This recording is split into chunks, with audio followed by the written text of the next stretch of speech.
Hello guys. तो कैसे हैं आप लोग गाइस? हम फिर से एक नई स्कीम के तहत आए हैं गाइस। इस समय प्रेजेंट टाइम बहुत ही ज़्यादा चर्चा में जो है तो नेशनल पेंशन स्कीम है, एनपीएस। तो गाइस आज देख लेते हैं क्यों चर्चा में है। राष्ट्रीय पेंशन प्रणाली नेशनल पेंशन स्कीम एनपीएस को व्यवस्थित करने तथा इसे और अधिक आकर्षक बनाने के लिए केंद्रीय मंत्रिमंडल ने एनपीएस के तहत कवर किए गए 18 लाख केंद्रीय सरकारी कर्मचारियों को लाभ पहुंचाने हेतु इस योजना में बदलावों को मंजूरी दे दी है। तो गाइज ये जो नेशनल पेंशन स्कीम है इसे और भी आकर्षक बनाने के लिए गाइज इसमें जो है कर्मचारियों को लाभ पहुंचाने के लिए कुछ योजना में बदलाव किए गए हैं, तो उनको मंजूरी दी गई है। तो देख लेते हैं गाइज इसमें क्या है। तो गाइज देख लेते हैं। तो इसमें है गाइज जो है केंद्र सरकार एनपीएस टीयर 1 के दायरे में आने वाले कर्मचारियों के लिए अपना अनिवार्य अंशदान मौजूदा 10% से बढ़ाकर 14% कर दिया गया है।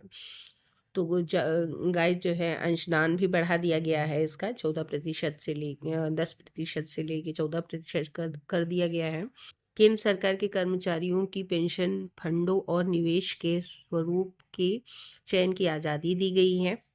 और वर्ष 2004 से 2012 के दौरान एनपीएस में अंशदान न करने या इससे विलम्ब होने पर क्षतिपूर्ति की जाएगी। तो अंशदान की जो है गाइड क्षतिपूर्ति भी की जाएगी। और देख लेते हैं। तो जो है गाइज एनपीएस से बाहर निकलने पर मिलने वाली एक मुश्त निकासी राशि पर कर छूट सीमा बढ़ाकर 7% कर दी गई है। यानी कि एक मुश्त जो निकासी राशि करते हैं गाइज, आप पैसा निकालते हैं एक मुश्त में, तो इसकी सीमा में जो है 60% बढ़ा दिया गया है, इसको सीमा में छूट दे दी गई है। इसके साथ ही समूची निकासी राशि अब आयकर से मुक्त हो जाएगी। यानी कि जितनी भी राशि आपकी गाइस होगी उसमें उसे आप निकालेंगे तो उस पर इनकम टैक्स आपको नहीं देना पड़ेगा। मौजूदा समय में वार्षिक तौर पर खरीद के लिए इस्तेमाल की गई कुल संचित राशि का 40% कर देते हैं। यानी कि मौजूदा समय में जो आपकी वार्षिक तौर पे जो खरीद के लिए इस्तेमाल करते हैं कुल संचित राशि का 40% कर मुक्त है और 60% पर गाइस आपको देना ही पड़ेगा।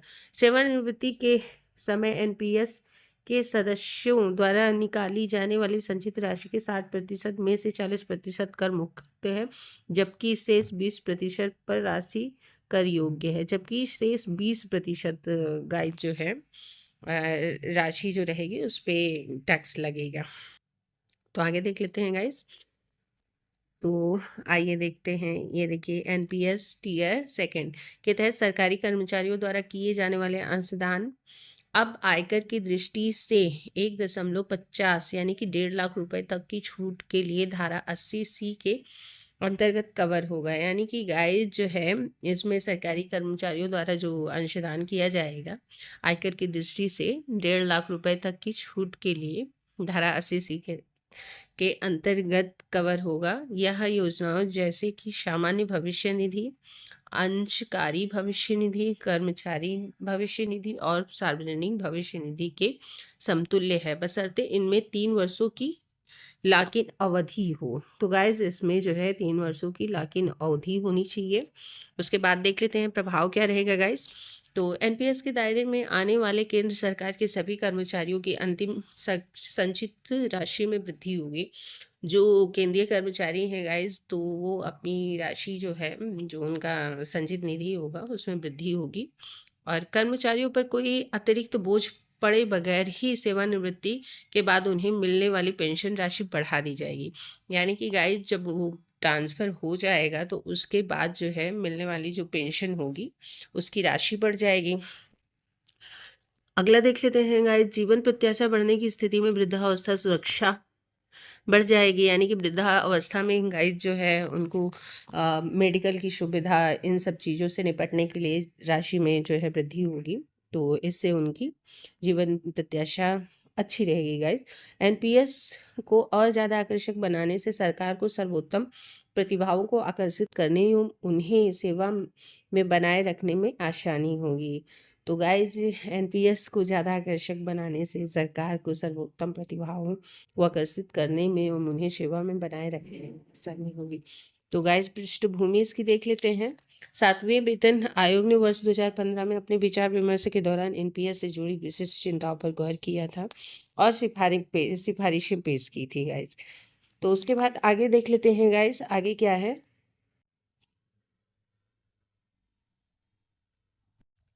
तो गाइज आगे देख लेते हैं। तदनुसार सरकार द्वारा वर्ष 2016 में सचिवों की एक समिति गठित की गई थी, जिसे एनपीएस के कार्यान्वयन को युक्ति संगत अथवा सरल बनाने के लिए विभिन्न उपायों सुझाने की जिम्मेदारी सौंपी गई थी। आगे देख लेते हैं गाइस। अब राष्ट्रीय पेंशन प्रणाली देख लेते हैं गाइस, क्या है। केंद्र सरकार ने 1 जनवरी 2004 से राष्ट्रीय पेंशन प्रणाली एनपीएस शुरू की थी, सशस्त्र बलों को छोड़ के, यानी कि गाइस जो सशस्त्र बल हैं उनको छोड़ दिया गया था और बाकी लोगों के लिए इसको जारी रखा गया। देश में एनपीएस को लागू करने और विनियमित करने की जिम्मेदारी पेंशन फंड नियामक और विकास प्राधिकरण को है। तो गाइस जो इसका pension fund regulatory and development authority इसका जिम्मेदार है। तो गाइस आगे देख लेते हैं।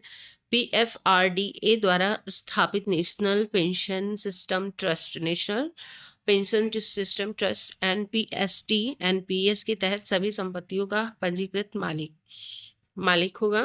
तो आगे देख लेते हैं गाइस। एनपीएस की संरचना द्विस्तरीय है। टीयर 1 में खाता या सेवानिवृत्ति की बचत के लिए बनाया गया खाता है जिसका आहरण नहीं किया जाएगा। तो ये विशेषकर जो है गाइज, ये जो सेवानिवृत्ति, जब आप का सेवानिवृत्ति हो जाते हैं तो उसके लिए बचत के लिए बनाया जाता है। और टीयर सेकंड में खाता या एक स्वैच्छिक बचत सुविधा है। अभिदाता अपनी इच्छा अनुसार इस खाते से अपनी बचत को आहरित करने के लिए स्वतंत्र है। इस खाते पर कोई कर लाभ उपलब्ध नहीं है। तो गाइस इसमें कोई कर लाभ नहीं है।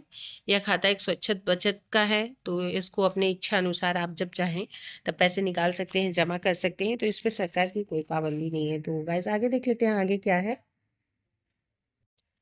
तो आगे देख लेते हैं गाइस। एनपीएस 1 मई 2009 से स्वैच्छिक आधार पर असंगठित क्षेत्र के कामगारों सहित देश के सभी नागरिकों को प्रदान की गई है।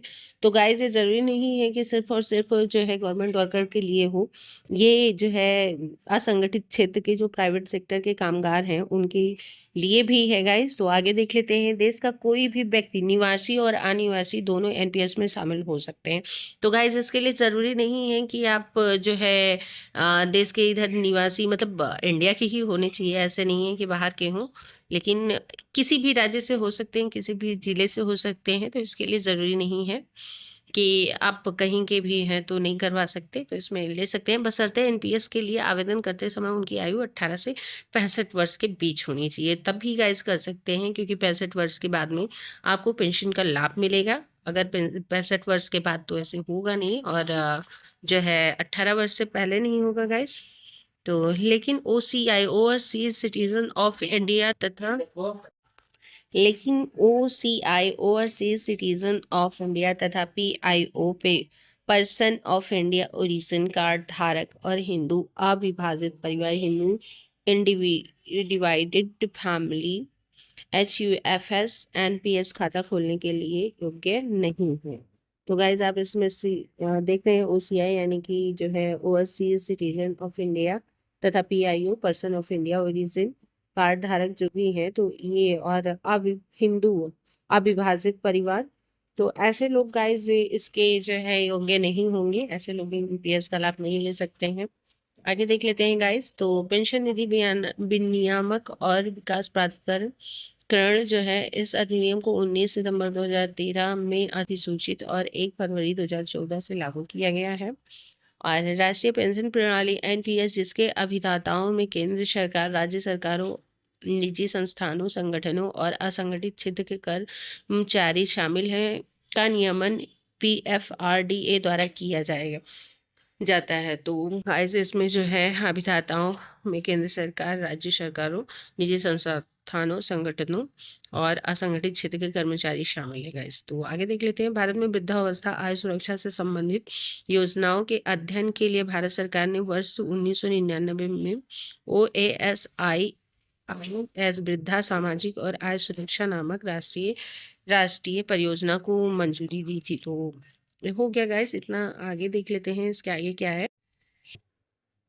तो गाइस भारत सरकार द्वारा अंशदान पेंशन प्रणाली को 22 दिसंबर 2003 में अधिसूचित किया गया, जो 1 जनवरी 2004 से लागू हुई है और जिसे अब राष्ट्रीय पेंशन प्रणाली के नाम से जाना जाता है।